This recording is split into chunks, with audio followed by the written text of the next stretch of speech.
an annual electric vehicle events campaign across the United States and internationally. Events are organized by local volunteers and other organizations in states all across the US. This event is presented locally by Plug-in America, but National Drive Electric Week is presented nationally by Plug-in America, the Electric Auto Association, and the Sierra Club. All right, so today we'll have three presenters. Myself, Kylie Morgan. I work at Plug-in America and I manage the National Drive Electric Week program on our side. We'll welcome Terry Travis and Nicholas Birch, and they will be, Terry Travis is from EVHYBRIDNOIRE'S, and Nicholas Birch is from the California Air Resources Board. All right, so before we get started, just want to give a huge thank you to the National Drive Electric Week Platinum sponsor, Nissan Leaf. They have sponsored Drive Electric Week since 2012 and have really been an amazing supporter of EVs and our program. So before we move on, I'm going to play a brief sponsor message.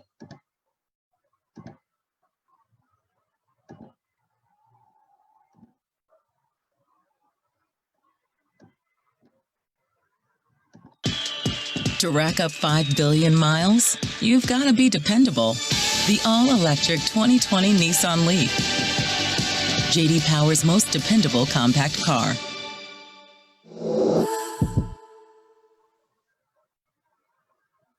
All right, so now we're going to go right back to our slide deck. Okay, so thank you again, Nissan Leaf. And next, I'd like to also thank our Silver California Regional sponsor, Clean Vehicle Rebate Project. They're also doing a special drawing as part of this webinar. So the first 5 individuals who email CVRP at rachel.morales@energycenter.org will have a chance to receive sunglasses, pins with EV jokes, EV jokes stickers, and an EV 101 educational brochure. I also put this information in the comment on the Plug-in America Facebook page if you're watching from there.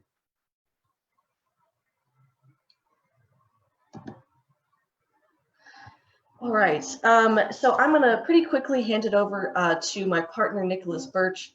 But first, why is equity important in the EV space? And the reason for that is because air pollution affects many Americans, but also specific communities. So the American Lung Association recently released their State of the Air report for 2020, and it showed that nearly 5 in 10 people, or approximately 45.8% of the population, live in counties with unhealthy ozone or particle pollution. So clean transportation can really help people, or help all Americans, but in particular, it's really needed to address the air quality issues in communities of color. For example, a recent study showed that Blacks and Hispanics face 56% and 63% more exposure, respectively, than is caused by their consumption. So currently there's a lot of inequity around who's affected by air pollution versus who produces it. So clean transportation is one way that we can address this problem and improve public health for all Americans. All right, next I'll hand it over to Nicholas Birch. He's going to talk about what the California Air Resources Board is doing to help make EV adoption more equitable. And then also, if you have any questions throughout this presentation, please add them to the comments and we'll try to get to those at the end. Most of this event will be a discussion with Terry Travis, myself, and Nicholas Birch. So that'll be the last about 30 minutes of today's presentation. Go ahead, Nick. Thanks, Kylie, and good morning, everyone. My name is Nick Nairn Birch, and I'll be talking about the California Air Resource Board, or also CARB, as we like to call it, our suite of what we call the Clean Transportation Equity Incentive Programs. These are a suite of programs that are part of a larger portfolio of clean transportation incentive programs that we call our low carbon transportation program. These are all funded from our state's cap and trade auction proceeds. Our clean transportation equity projects include vehicle ownership projects for advanced technology light-duty vehicles, as well as clean alternatives to vehicle ownership like active transportation, clean public transit and school buses, car share, ride share, van pool services that utilize clean vehicles, as well as bike shares and mobility hubs. All these projects are designed to provide multiple benefits for disadvantaged communities and lower income consumers by increasing access to clean transportation and cleaner mobility options. They are obviously designed to, primarily reduce greenhouse gas emissions, criteria pollutants, and also toxic emissions. Importantly, they also produce some important co-benefits, including improved public health, transportation cost savings, increased household economic stability, increased connectivity to important destinations, reduced traffic congestion, and increased environmental sustainability more broadly. You can advance, please.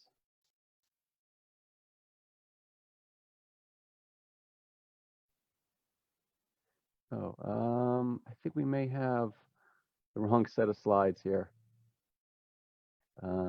Where are we? Could you, sorry, Kylie.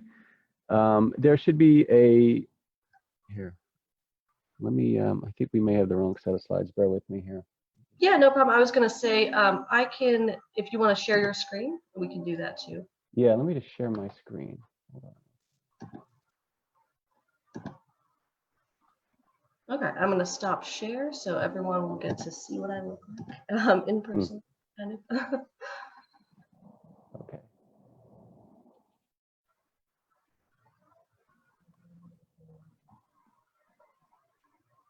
All right.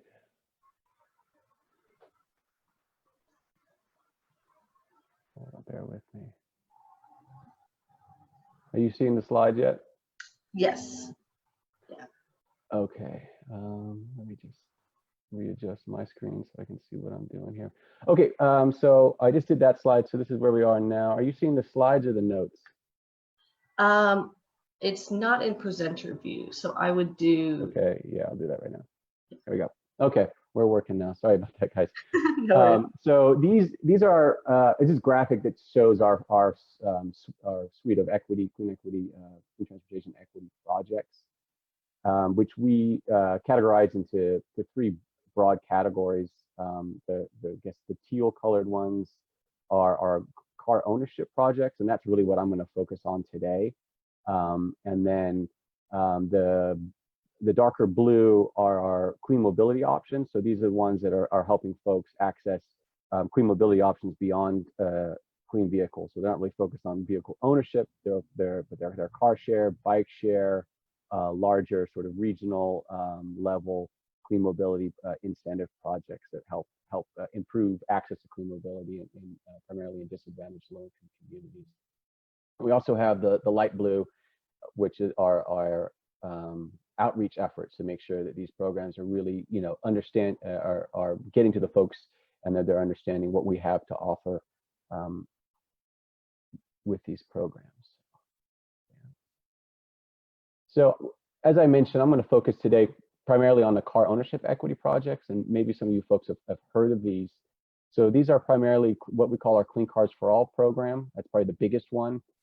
We also have a financing assistance program, and I'm also including here the component of the Clean Vehicle Rebate Program, or CVRP, which is kind of the flagship program. Those just provide standard rebates for clean technology vehicles, but there is a low-income equity component of that that's focused on increased rebates for low-income folks, and also a point of purchase rebate. I'll talk a little bit about that in a second. But I'll start off with our Clean Cars for All program. That's actually implemented not statewide, but by 4 of the largest air districts, so the South Coast, the San Joaquin Valley, which is the Central Valley, the Bay Area, and then the Sacramento region as well. And what this program does, it's a light-duty scrap and replace program. So to participate, you need to be income qualified. So this is only going to folks that are lower income, that live in and near disadvantaged communities. And if you have an older vehicle, an older dirty standard technology internal combustion engine vehicle, say for example older than typically 15 years, You can trade that in, and we scrap it, crush it, so it's not on the road anymore. And then we give you money up to $9,500 towards the purchase of a new or used, importantly, used clean technology vehicle. So right now, those are hybrids, conventional hybrids like the Prius, the plug-in hybrids, and the battery electric vehicles. So you can get, as I mentioned, this is new or used.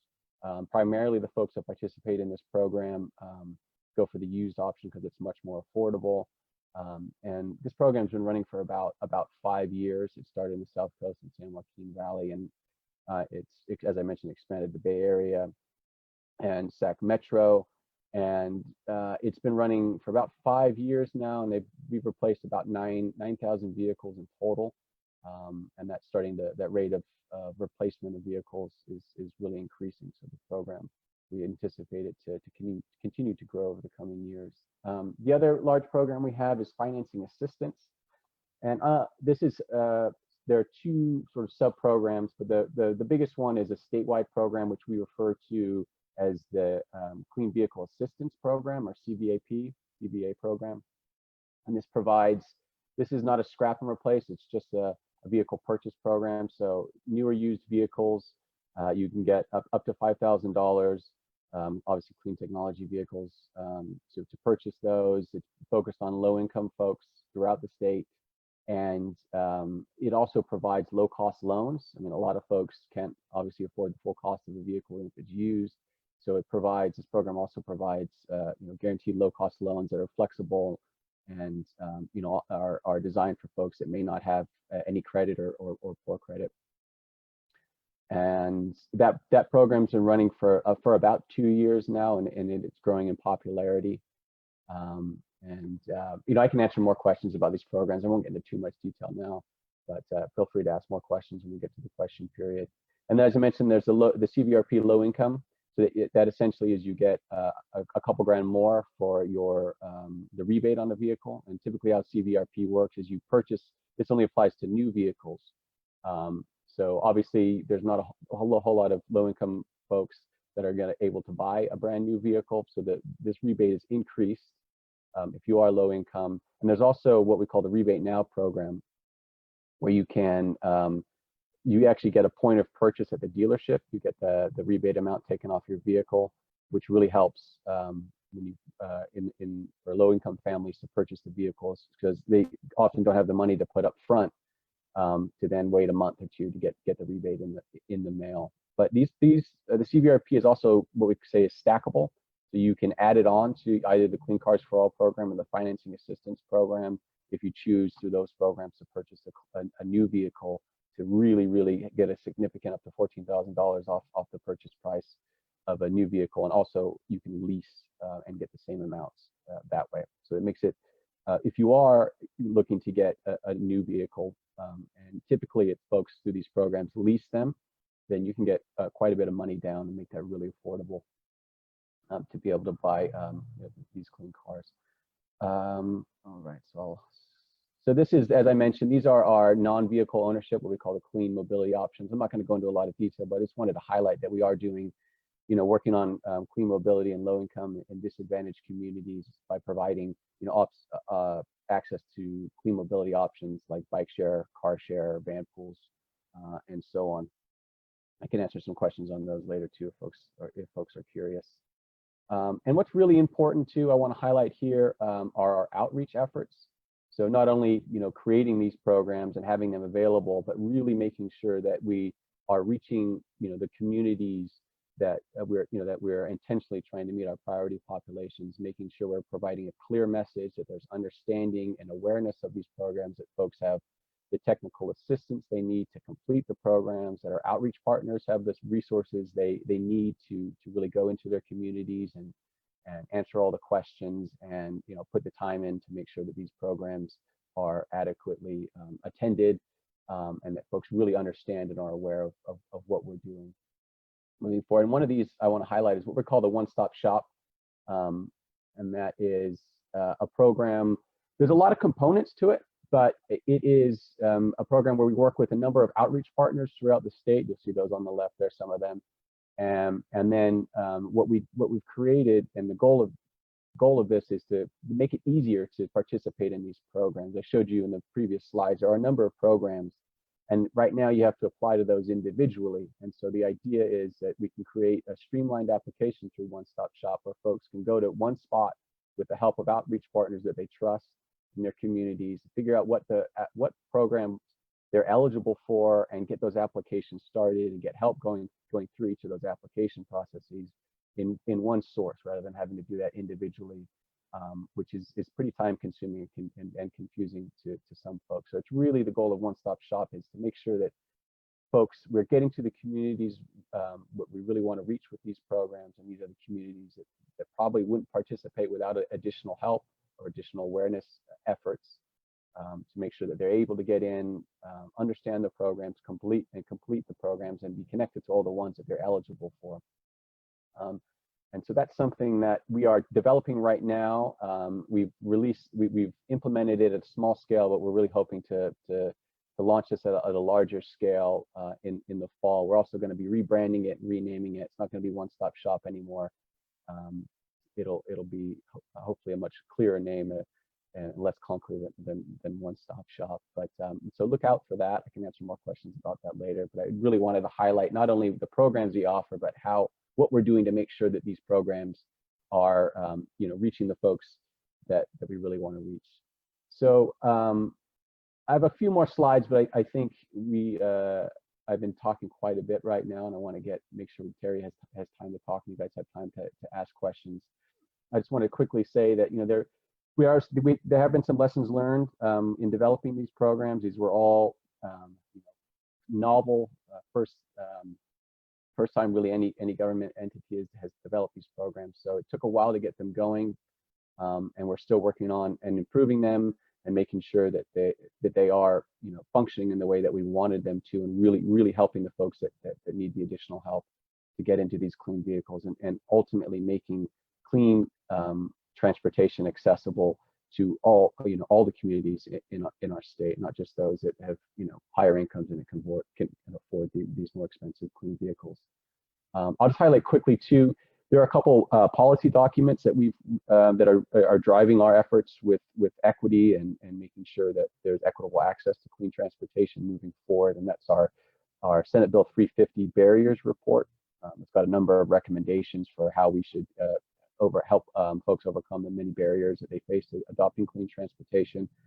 And also there's the the equity outreach strategic roadmap. I can talk more about this if folks have questions. That provides a number of strategies for making sure we're really reaching the folks that need to be reached in this program. But that's all I wanted to cover. That was a lot, so I'm happy to answer questions later. And feel free to shoot me an email. You can see my emails there. But I don't know if we're opening up for questions now, Kylie, or we're going to go through Terry's presentation first. We're going to go through Terry's, and then we'll have questions at the end. Okay. Yeah, so you can, if you stop your share, then I can start up Terry's slides. All right.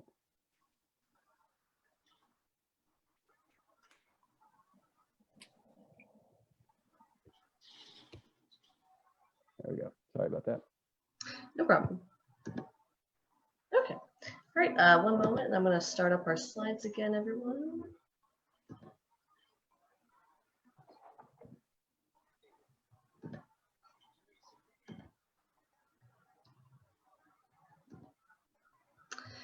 Okay.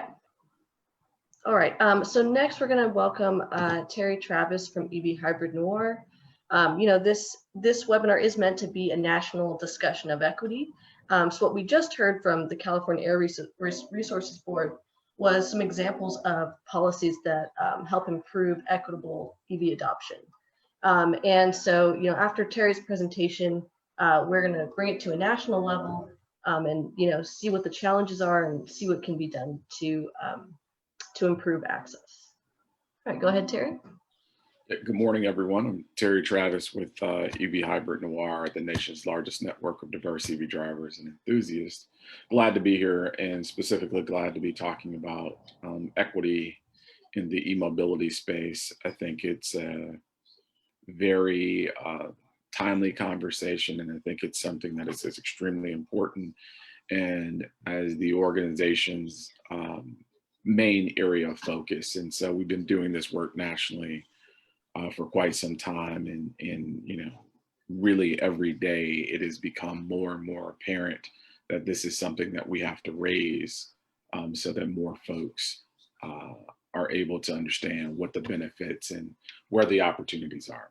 So just to level set really quickly, developed this slide that talks about the fact that, it speaks to the fact that there are about 1.6 million electric vehicles on US roads. One of the major hurdles with that is that there's not much current diversity in EV ownership. And with that, there are some inherent issues and reasons why that is so.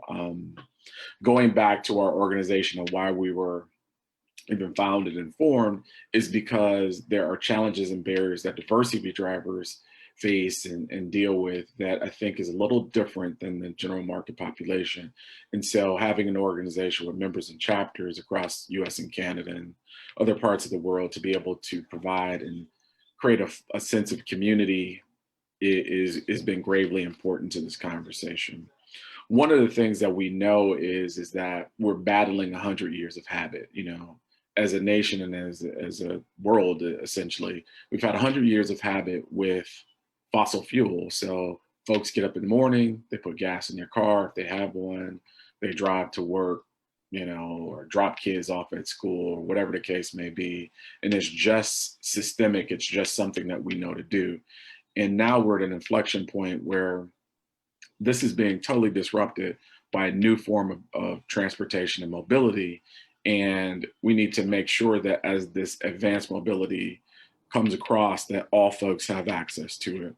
One of the things that we know when we're dealing with equity in all facets of this, but specifically to this conversation, the message and the messenger matters, as well as you need to provide a safe space for folks to talk about this across, all education and social economic lines.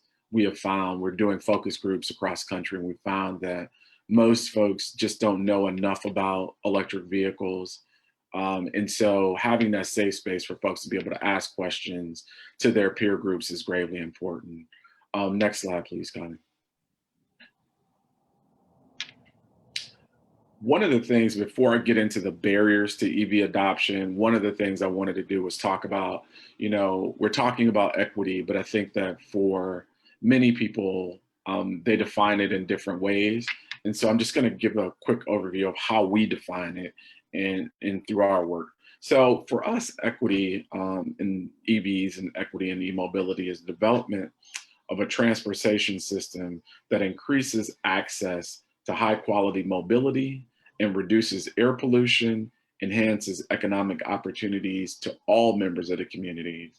And then lastly, we add in there that due to systemic issues, underserved and particularly communities of color, in particular Black and Latinx communities, have to be prioritized in these pilot programs and conversations, because as you'll see in some of my subsequent slides, these are the communities that have been burdened first and worst by the negative impacts of transportation emissions. So when we get back to the barriers of EV adoption, in late last year, we had an article published in Inside EVs, and it was dealing with what are the barriers to adoption in diverse communities. And so from just our own experiences as well as research, we know that there are some key components, and there are more than this list, but we'll kind of stick to this list for right now just to give it some context. Awareness, across cultural groups and across social economics and education, not enough folks know about EVs and what their benefits and how they operate and et cetera. But in diverse communities, this is even higher because it's not been normalized. It's not something that folks are seeing on a daily basis. That leads into education and outreach. I think we spoke about that a little while ago, and that's very apparent. EV charging infrastructure, when we look across cities and states around the country, what we see is that the strategy to date has been, let's place charging infrastructure where there are EV registrations. What that does is continues to perpetuate an era of what we like to call privileged mobility, because those who don't have access to charging infrastructure are a lot less likely to dive into the EV space. Affordability is another. One of the things that we know is that for most consumers, new vehicle car sales peaked in 2017 and have been on a downward slope ever since. And one of the things we know based on that is that we need more affordable EVs and more options on the road. The the the way that most folks view EVs is that they're, for a specific high net worth community, and that couldn't be the farthest thing from the truth, because there are affordable pre-owned EVs specifically out there that folks can utilize and benefit from. We have members of our organization that have purchased EVs for $5,000 and up. And when you think about the reduced maintenance cost, total cost of ownership, not having to go to the gas station, all of those other things that we know to be beneficial, like these could be very good options for more segments of our communities. But we have to begin to do a number of things. Misinformation is another. One of the things that we know and have found is the fact that, when it comes to this EV conversation, folks are, they think every time something happens with an EV, it catches on fire or whatever the case may be, I get a text message about safety with, electric vehicles. And ironically, electric vehicles are actually some of the safest vehicles on the road. But the perception is that there is this factor. And then when you think about the fact that when those folks who haven't been exposed to EVs think about electricity and how dangerous it can be in a home or an apartment, sometimes that context is brought into this electric vehicle conversation, and it's the farthest thing from the truth. There have been instances, but by and large, EVs are some of the safest vehicles out there. And then you think about, folks are like, oh, are they good for the grid? Is the grid going to be able to handle it? The more EVs you have on the road, the better they are for all ratepayers and consumers. So it brings the rates down, and it actually is better for the environment, et cetera, et cetera. So that misinformation is one of those things that, we really need to address. Next slide, Colin. One of the things that we know to be really important is normalizing clean transportation. Here are photos from members of ours from around the country who literally are living in very diverse communities, who are EV drivers. The signs that they're holding currently are part of a campaign that we launched last year to normalize EV driving or EVs in diverse communities. And, we launched a campaign called Just Like Me because, one of the things, going back to my first slide, when you look at highly, densely populated areas that have, large number of EVs, what you don't see is many African-American and Latinx drivers. And so what we have to do is begin to normalize this for folks and to, help them understand and see that there are folks in their communities that are driving these EVs, driving these vehicles and benefiting from clean transportation. In addition to that, ensuring that as we're doing so, that it's done in a way that's relatable, it's culturally relevant. Folks are, comfortable with asking those questions and talking about the benefits as well as the barriers. Next slide, please. Going back to affordable EVs, we do a lot of presentations, and far too often, I have conversations with folks and they say, oh yeah, I would get an EV, but it's just too expensive for me right now. And these articles that are here and screenshots just show that, Nissan Leafs and Volts and Egos and, all these vehicles are available at a price point that's much more affordable than most people tend to recognize. And these are slides or numbers that are older, we've actually seen, I was actually talking to a member that recently bought a 2014 Nissan Leaf for $3,500 and another who bought a Chevy Bolt for 15,500. And the idea is that those vehicles meet absolutely, you know, every bit of their needs. They're not driving, you know, cross country every week, but, you know, in their daily commutes, it definitely fits their needs and actually changes things for them, because now that they have this transportation, they have access to go to work and do all of these other things that need to be done. Next slide, Kylie. So one of the things that we have to do is in addressing how we're going to disrupt this current narrative and make electrification of transportation more equitable, is we have to begin to think about how it can benefit all ratepayers and consumers, and how we can change that narrative. You know, one of the things that happens is that we have to be, you know, very clear that the automotive industry spends billions of dollars per year marketing automobiles of all sorts to consumers. Right now, EVs represent about 2% of all EVs on our roads nationally. With that being said, you know, there are, with those billions that are being spent, how many EV ads do you see? Now, California is a different case study, but outside of California, you rarely, you know, I travel quite a bit. I rarely see EV ads on television.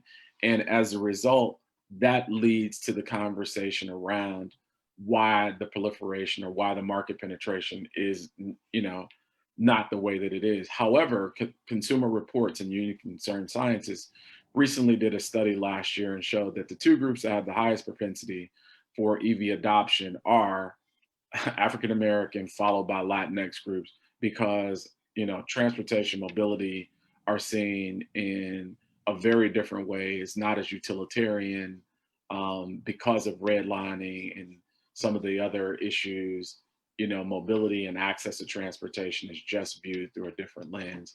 So having that as a mode of operation, we should just think about that as we move forward. Next slide, please, Colleen. One of the other ways and things we should think about is electrification of rideshare. And this is important to this conversation around equity, because when you look at the data, it shows that about 66% of the drivers on the two largest platforms, Lyft and Uber, are people of color, and particularly African American and Latinx drivers on the platform represent a large portion of their drivers. In addition to that, the majority of their rides either originate or end in communities of opportunity or underserved communities. So as we think about this and understand that both companies and this industry as a whole is, you know, set to electrify in the next decade, we'll see more and more engagement around clean transportation and electric vehicles, as well as looking at other modes of transportation. Our approach is multimodal, but, you know, we think that we should electrify everything from e-bikes and scooters all the way up to school buses and mass transit and everything in between. But the idea is that, you know, we know that rideshare, you know, makes up a large portion of that. Next slide, Colin. And then, you know, lastly, I'll just, you know, kind of wind things up with California is the 5th largest economy in the world, with obviously a large number of vehicles on the road. In its recent announcement, Governor Newsom announced that, you know, by 2035, California would phase out sales of fossil fuel internal combustion engine vehicles across the sector. And that set forth, you know, for me personally, friends of mine from all over the country start texting me saying, what is this happening? You know, what's happening? What's going on?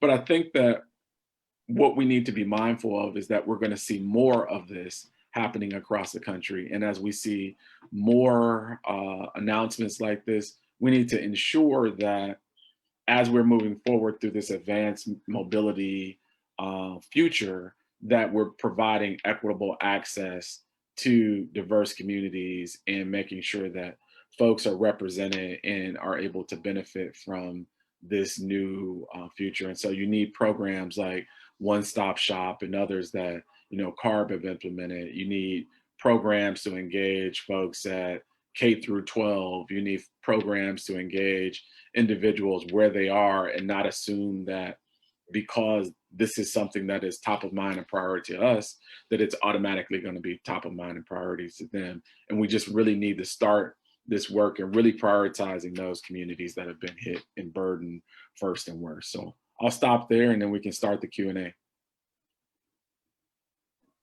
Okay, great. Thank you so much. Okay, so yeah, Nick and Terry, if you can turn your cameras on, I'll turn mine on as well.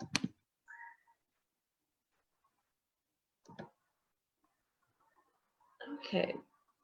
All right, so from now until the end, we're just going to have a discussion for anyone watching. If you have any questions, please add them to the comments and we'll get to them. But to start us off, Nick, I had a question. So you mentioned that, a lot of these programs are the first of their kind. And because of that, they're continually being improved. So what are some key lessons that you've learned implementing stuff like the rebates and replace your ride program? I think one of the hardest lessons learned was how much process needs to go into developing a successful. So if I'm thinking specifically of the Clean Cars for All program, to get folks to you're asking folks that may not necessarily be looking for a new car, but they may to scrap their older car and then buy a new car with a technology they're not necessarily very clear on or they don't trust, very little about. So not only do you have to get them through that whole process, which requires education, outreach, it requires working with a network of dealers that are committed to the consumer protections that we need, so it's a long process. And so that is time consuming and can be expensive. So some of the money that could be going to the incentives has to go to the administration of that program. So over the years, we've learned how to streamline, and we're still working on that. But that's one of the biggest challenges. It takes a long time to set this up. It takes a whole network of folks from just the basic operations, having case managers to walk the applicants through the programs, trusted dealerships, outreach partners that you can work with that go into the communities and let folks know about these programs. It takes a long time to put that together, and then individually to get folks through the program. In the beginning, it was taking a couple months to get somebody through, up to a couple months through the Clean Cars for All program. And now it's, as a matter of weeks. It's a little faster with the financing assistance because that's not a scrap and replace, that's just a vehicle purchase buy down. But even when that program first launched, the CVAP, Clean Vehicle Assistance Program, they had so much interest in it that they got overwhelmed. They had so many applications, they ran out of money right away, which is a good thing. But part of that was learning how to process the applications quickly, getting additional funding sources. So that had to close down for 9 months, but that reopened again, and they've been doing a lot better. They're going through applications much more efficiently, much more quickly. So it's a big learning process. And I think the other big lesson learned is that there's so much focus on making the programs work and operate, but you need to have the right outreach. Otherwise, you're going to be getting the folks that for whom it's easiest to participate. You're not going to get the folks who face a lot more barriers. And so with a finite amount of money, you want to make sure that we're getting to the folks that face the greatest number of the barriers and are the least likely to get into these vehicles without this assistance. And so that's sort of the new focus now through One Stop Shop, as I mentioned. Other outreach efforts is to really make sure that we are identifying where the gaps are in our outreach, identifying where we need to increase our outreach and really work at a grassroots level, make sure that the communities we're trying to reach are involved in the process and involved in the design or tweaks to the program, how we do our outreach, make sure that those voices are heard, that there are trusted voices in the community that we're using. I mean, CARB is a big state entity. We're not necessarily the folks that are trusted at the ground level. So we need to make sure that we have a good partner network with trusted community-based organizations and other nonprofits to make these programs really reach and break down the barriers we need them to. Yeah, and to that point, Terry, maybe you can answer this. What's the right kind of outreach? How do people, find the right messengers and the right message to educate these communities? So I think that there is no right or wrong answer, but I think that it's specific to each area. As Nick mentioned earlier, one of the things that we have to do is understand that there is extreme wisdom in the communities. And so we have to go in listening and understand that people like to solve their own problems. And if we can provide assistance in doing so, let's do that. One of the things that, one of the approaches that, we like to take when we're working on a project or pilot or engaging with communities is really to assess where they are and where they feel like their needs are, because they may think of things that we haven't even thought of. And really, going back to the trust issue, as evidenced by what's happening in today's social climate, we know that trust is a huge factor.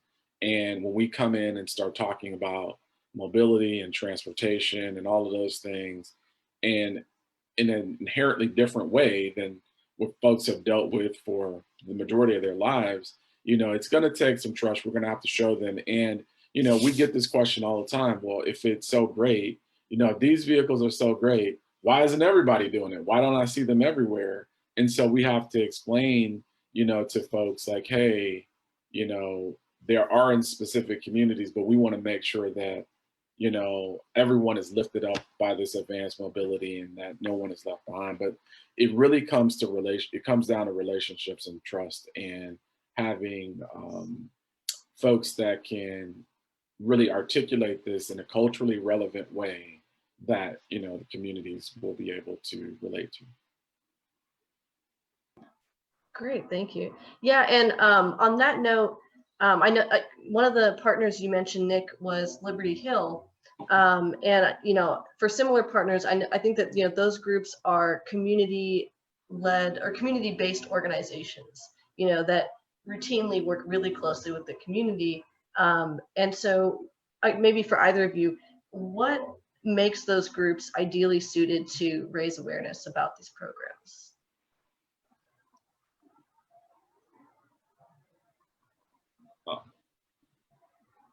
Are you? Well, I'll take it really quickly. So one of the things that we do is leverage our membership. So having members in chapters across country, we have members who are, EV drivers who are also members of organizations in their communities. So for us, it's not even about building those trusted relationships. They're already there. They're already in existence. So if I have members that live in South Central or the South Side of Chicago or Southwest Houston or Southwest Miami, the idea is that we already have members that are in communities that are members of organizations, and typically we leverage those relationships. But what happens is that, it's important to get good community-based partners that have similar interests. If you are going in, we've seen this backfire when folks are talking about equity, and, just because there is a diverse membership doesn't mean that that organization or group is going to be focused on transportation or mobility. So we need to find folks that do have that as an interest, and then build those relationships and trust factor with them so that we can begin to have some inroads. And I would say, in addition, just be truthful and honest about where things are. A lot of times people try to paint pictures rosy, like you have to be, people are people and they know and can understand and see and feel when you're just trying to do some things that are different. So it's important to have those relationships overall. Yeah, and I'll just add too, from the car perspective, is that these groups are critical because they're trusted entities. They understand the communities. They've been working with the community. They're pardon me.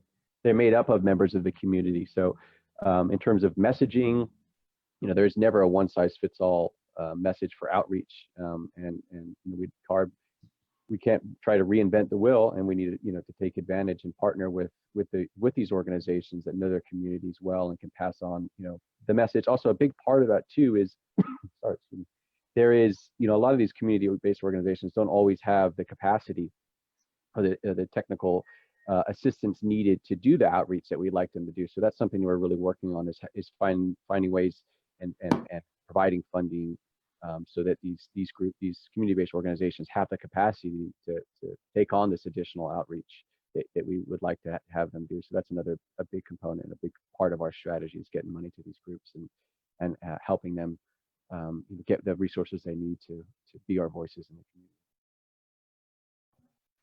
That's a really great note, Nick, is kind of how this industry, I feel like, is allowing us to invest in new groups and invest in these communities. And so to that point, and this is kind of a hard question, but maybe either of you can answer. What are the ways in which EVs can bring economic opportunities to different communities?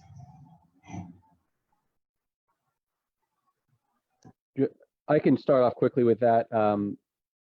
I think one is having, a very fundamental level, having reliable transportation. So I'm thinking from Clean Cars for All, that program is scrap and replace. We're helping folks get out of an older, probably less reliable car that they can't really afford to do anything but make the basic repairs on to keep it going. It's dirty, it's unreliable. So to get them out of that and into a reliable car that is, over the course of the ownership period, is less expensive. They save money, but it gets them to work more reliably, gets them to their doctor's appointments more reliably. Is a big boost. So I mean that fundamentally really helps, I think, and much those are important co-benefits in addition to the environmental benefits of these programs.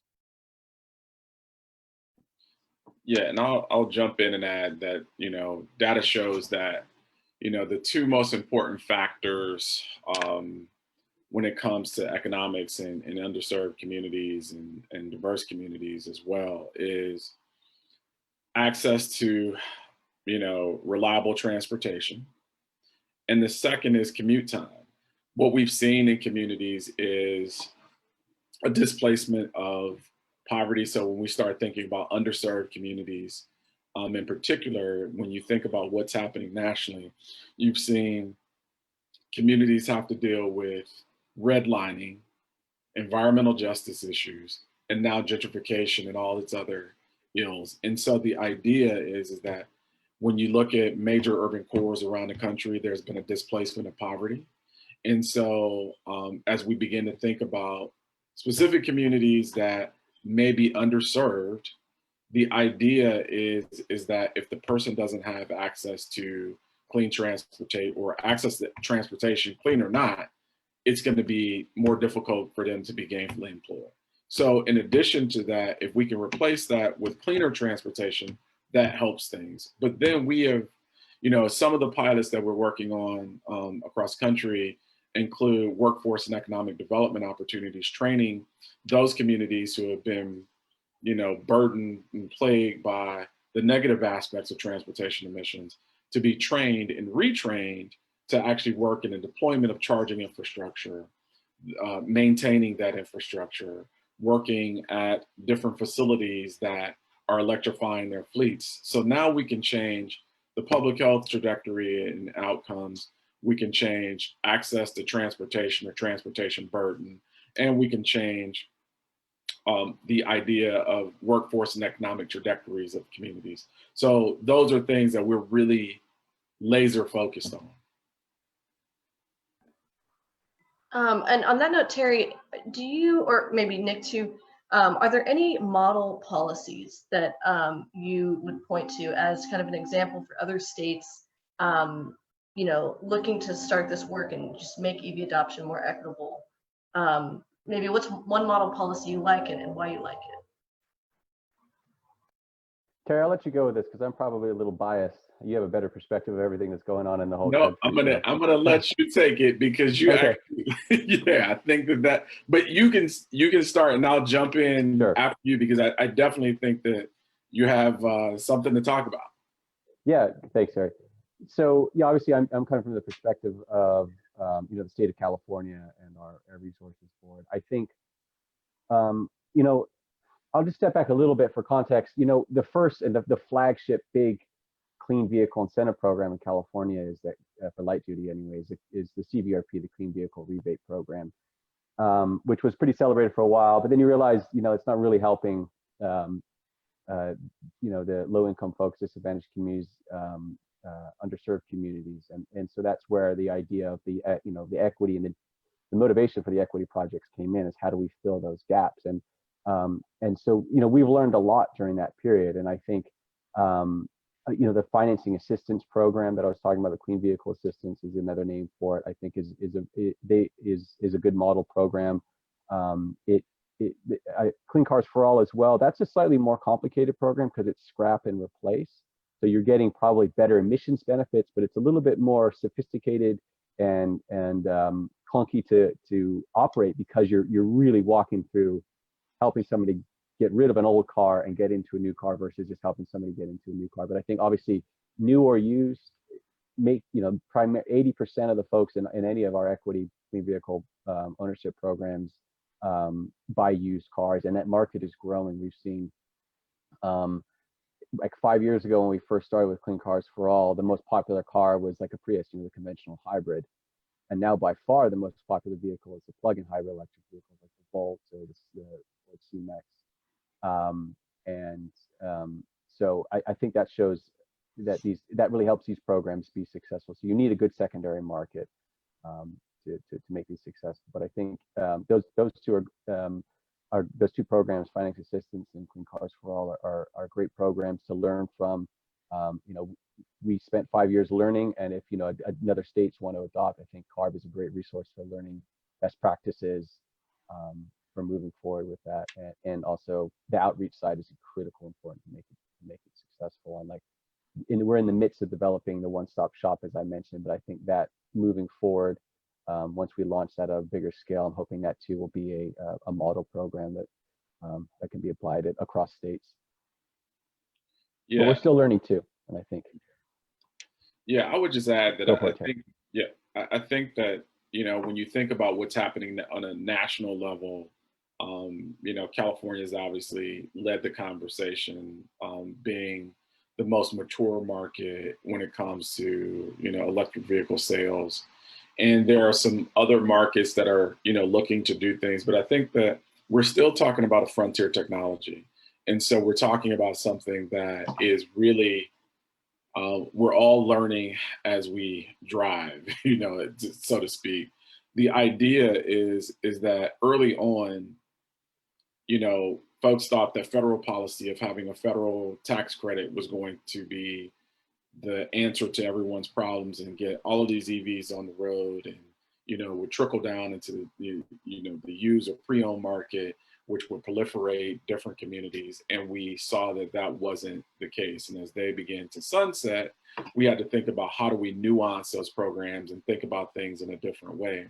I think that if there's anyone out there that's thinking about what policy looks like, I think that they should start with California. But I think that it even actually has to take a step further and be very specific and prioritize communities that have been burdened first and worst, and understand that we didn't get here in a vacuum. And so it's not going to be a situation where the issue or problem is solved overnight. We're going to really have to be very intentional and very clear about what we want our desired outcomes to be, and craft and create policy that is focused on what we want our outcomes to be. And if we want specific communities, particularly those communities who have been burdened, to benefit from this, we have to be very clear about that. Yeah, I'll just add quickly to that, just to emphasize really what Terry was saying. And that's one of the big lessons that we've learned is to make a successful program that is focused on communities of color and underserved communities and adoption of electric vehicles and clean transportation. You need to make those communities centered in the development of those programs and make sure that their voices are heard, and that they play a role in making the decisions that are made ultimately in the design of those programs. That's how they're going to be most successful. Thank you. Yeah, that's great notes on both sides. One thing just from my work at Plug in America is that not all states have access to the same electric vehicles as well. Not every electric vehicle is sold in every state, or in some cases, it may only be sold at dealerships in a part of the state. So that's something to keep in mind when you're crafting these policies and seeing what vehicles you would want to make eligible. Is see what's actually available, and also I think another aspect of this is dealerships being equipped to answer these questions. Do either of you have experience with training dealerships and getting them ready for assisting people when they're looking for electric vehicles? So yeah, we have a turnkey dealership certification program that we facilitate, and dealerships are some of the biggest impediments. And but it even goes beyond that. So taking electric vehicles out of the conversation, all things being equal, if Nick and I walked into a dealership, the average dealership across the U.S., I would probably pay about, for a new vehicle, about $5,000 more than Nick, just based on race and the data. It's like there have been a number of articles that have come out regarding that. So the trust when it comes to dealerships in diverse communities, particularly Black and Latinx, is not there. So if we're looking for dealerships to be able to solve that issue, there are many other issues that we're going to have to tackle first. And in addition to that, when it comes to electric vehicles, I would actually take it one step further. Equitable access is great, but we have to have diversity in this. So right now, when we think about electric vehicles, we think about white, male, suburban, upper middle class, when in reality, that's not always the case of who's driving EV adoption. There are many women driving EV adoption. There are many women who are African-American, Latinx, what have you, that are really spurring the growth in different areas and regions around the country. And we really need to highlight and accentuate that. Because right now, what we're seeing is a homogenous group of folks who literally are being uplifted, and the perception is that this is for them. So when we go to state houses and look at beneficial policy, policymakers often go, I'm not supporting this bill because I think it's not the single mom or the grandmother or the uncle that they think benefits from it. It's the guy that probably can afford an EV. And so the idea is that we have to disrupt that narrative and begin to change the way that folks see it. And in order to do that, we have to be very specific on who we want to benefit from this, so that we can see all different types of folks in these vehicles. Awesome, thank you. And we're almost at the end of our time, but we have one question from the comments. So what are your thoughts about how we promote and advocate in rural communities?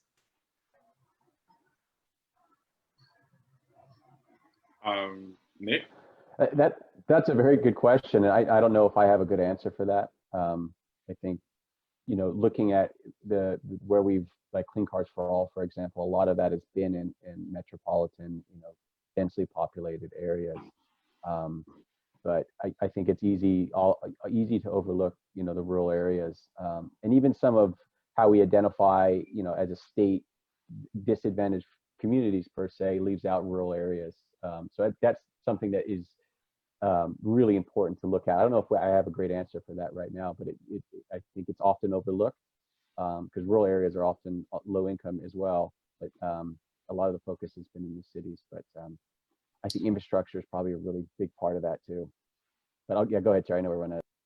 Yeah, so we have a few programs that we're doing in rural areas, and it's a very different construct, because infrastructure, as you mentioned, Nick, is very important to that conversation, as well as the distances between point A to point B seems to be a lot larger or a lot longer in rural communities. So with that, you have to be very intentional. You need the vehicles that have 200 miles plus range. You need to have level 2 charging infrastructure for certain. But in addition to that, one of the things that we think will hopefully change this is the advent in more rural communities. What we're seeing is they're asking for pickup trucks. And so with that, you have a number of pickup trucks that are coming to market within the next 18 months. In addition to that, you have one of the other barriers that we found very quickly working on a few pilots is access to broadband is really critical to this, because not having access to broadband and not being able, and if you don't have good cell coverage, you're not able to see where the nearest charging station is, and then that charging station needs to be connected to the network so that they know it's up or down and all of those different things. So having that access and really being able to close that digital divide is going to be gravely important to the success of rural engagement. Awesome. Yeah, thank you very much. Okay, so we're just out of time. So I'd want to leave it off. Maybe a comment from each of you. What advice would you give to a state or local government that's just getting started with incentivizing EV adoption and creating these policies? I know I could answer that. I could spend a lot of time answering that.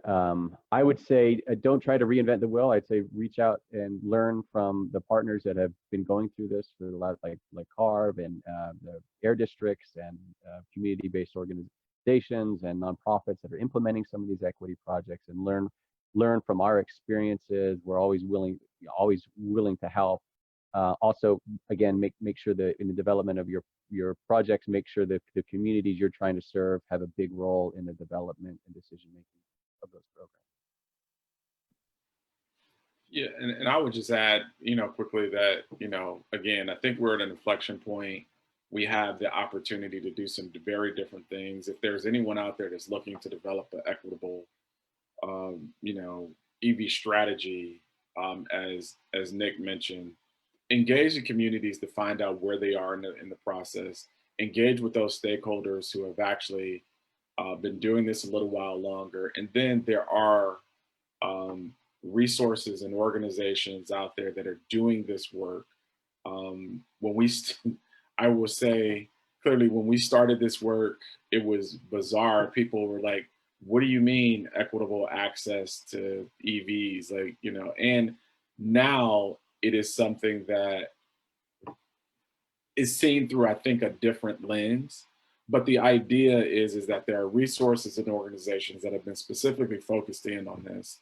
And I skipped my last slide, but if there's anyone that wants to really take a deeper dive into this, we're programming a National E-Mobility Equity Conference, November 12th and 13th, and it's emobilityequityconference.com.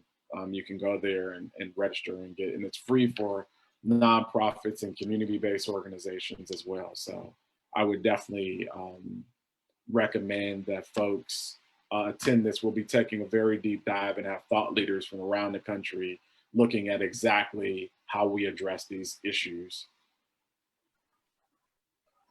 Awesome. All right, thank you. And I did put that slide up so everyone can see it. Thank you, Colin. Yeah, no problem. Well, are there any last comments, any big or anything you'd like people watching to know before we go? No, I would just say if you have questions, saw my email address. It's simply my name with nicholas.narenbirch@arb.ca.gov. Feel free to reach out. I'm happy to help and point you in the right direction and answer questions. Yeah, and I would just say my contact information is really easy. It's Terry, Terry, at EVHYBRIDNOIRE.com. And I would just say that, again, we have a huge opportunity in front of us to really change the way we look at mobility and transportation moving forward. And I think that we should prioritize those communities that have been burdened first and worst across the country, and really do things not just enhancing what we already have, but really looking at mobility in our transportation system and actually moving forward doing something extremely different making sure that as we're evolving to this new future, that all folks have access to it. Awesome, thank you. All right, so before we head out today, just want to share a few resources. So if you're looking to just see what electric vehicles are out there and information about them, like their range, you can visit plugstar.com. On that site, you can also put in your zip code and it will show you national, state, and local incentives for purchasing a vehicle and purchasing a charger or charging. You can also call Plug in America's EV support program with any EV question. The first question is free, but after that, we ask that you donate to our organization since we are a nonprofit. And then if you're looking for other online or in-person events about EVs, you can visit driveelectricweek.org. In April, we have a similar campaign to this one, National Drive Electric Week. It's called driveelectricearthday.org. So definitely check that out in April if you want to learn more. I think that's it for today. So thank you again so much, Nick and Terry, for being on. Really happy that we're having this conversation, and hopefully it will translate to better policies for everyone in the future. Thank you. Thanks for having us on. Yep, thank you very much.